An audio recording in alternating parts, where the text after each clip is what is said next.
Olá, se estás a ouvir isto agora, provavelmente é porque o mundo já desacelerou à tua volta. As luzes estão mais fracas, as mensagens pararam, mas a tua mente, ela nunca dorme realmente, não é? Hoje vamos falar sobre algo que não aparece nas fotografias. Vamos falar sobre a duração de um relacionamento e o que um relacionamento pode deixar para trás. Porque às vezes o fim não é o fim. Às vezes, é apenas o que fica depois. Eu vou partilhar contigo uma história. Talvez não seja sobre uma pessoa específica. Talvez seja sobre todos nós. E enquanto a ouves, tenta perceber em que parte do relógio é que tu estás. O nome desta história é O Relógio na Parede.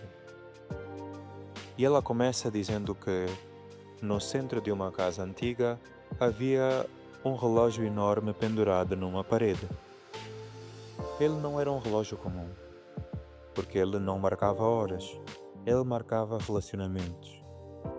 Cada vez que alguém começava uma história de amor, um novo ponteiro surgia. Alguns giravam rápido, quase nervosos. Outros moviam-se devagar, como se estivessem a saborear cada segundo. Helena tinha 3 ponteiros no seu relógio. O primeiro durou pouco. Foi intenso como fogo de palha. Houve promessas feitas à pressa, beijos que ardiam mais do que aqueciam. Quando acabou, o ponteiro caiu no chão e deixou um risco profundo na parede. Naquele momento, ela aprendeu que intensidade não é sinônimo de profundidade, mas também aprendeu a desconfiar do calor. O segundo durou anos. Era confortável, era seguro, era previsível. O ponteiro girava lento, constante. Não havia tempestades, mas também não havia sol. Quando terminou, não deixou um risco, apenas deixou um vazio. Com isso, Helena passou meses e meses a olhar para o espaço onde ele esteve e perguntava-se se estabilidade sem paixão é amor ou apenas medo de ficar sozinha. O terceiro, o terceiro quase a quebrou. Ele começou bonito, conversas profundas, planos de futuro. Ele trazia aquela sensação de que é diferente. Mas, pouco a pouco, as palavras começaram a ferir. Pequenas ausências, pequenas mentiras, aliadas a pequenos silêncios que cresciam como rachaduras.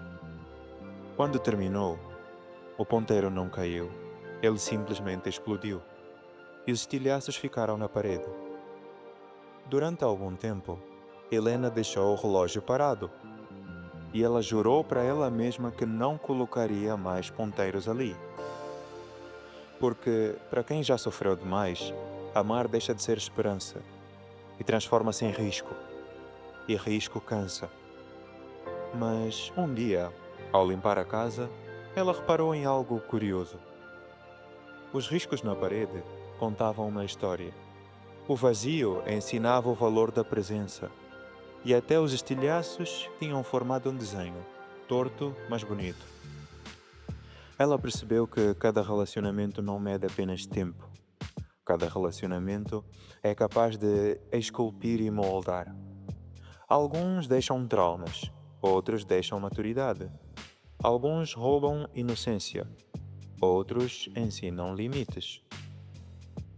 Quem já sofreu muito não é fraco, é apenas alguém que carrega mais peso do que devia. E mesmo assim continua. Ela não voltou a amar imediatamente, mas também não arrancou o relógio da parede. Ela apenas trocou a forma de olhar para o relógio, porque a duração de um relacionamento não define o seu valor. Um mês pode ensinar o que 10 anos esconderam. 10 anos podem revelar o que um mês jamais mostraria. No fim, o que fica não é o tempo, mas sim o que o tempo fez em nós. E, às vezes, quem já sofreu demais não precisa de outro ponteiro.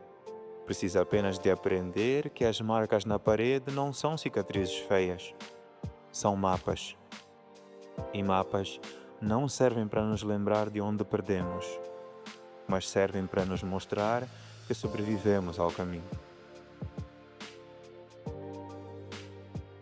Agora, deixa-me perguntar-te: quanto tempo é suficiente para um amor valer a pena?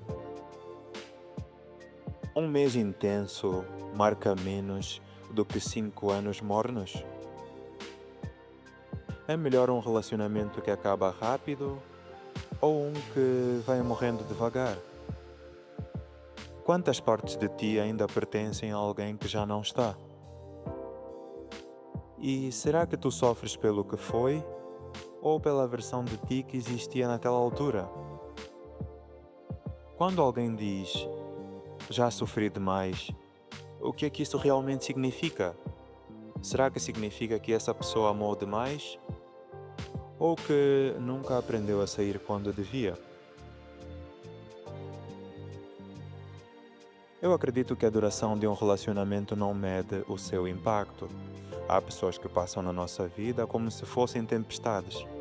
Elas não ficam muito tempo, mas são capazes de mudar completamente a paisagem.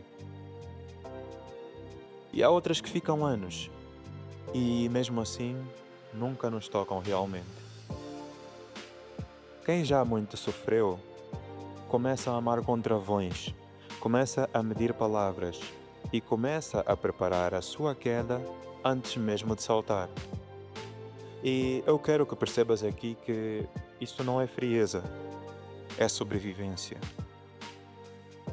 O problema é que, às vezes, para não sofrer de novo, a pessoa impede-se de sentir algo verdadeiro. E viver em defesa constante também cansa. Talvez a questão não seja quanto tempo durou. Talvez seja o que é que essa história construiu em mim. Será que eu fiquei menor ou fiquei mais consciente? Fiquei com medo ou só fiquei mais seletivo? Se já sofreste demais, isso não significa que estejas estragado. Significa que sentiste. E sentir é perigoso, mas também é o que nos mantém vivos. Eu sou o Noah e falo deste lado, em um formato que lembra mais uma transmissão da madrugada. Se esta mensagem chegou até ti, talvez não tenha sido por acaso. Tenha um bom dia, uma boa tarde ou mesmo uma boa noite. Ah, não te esqueças de cuidar do que deixas entrar no teu relógio.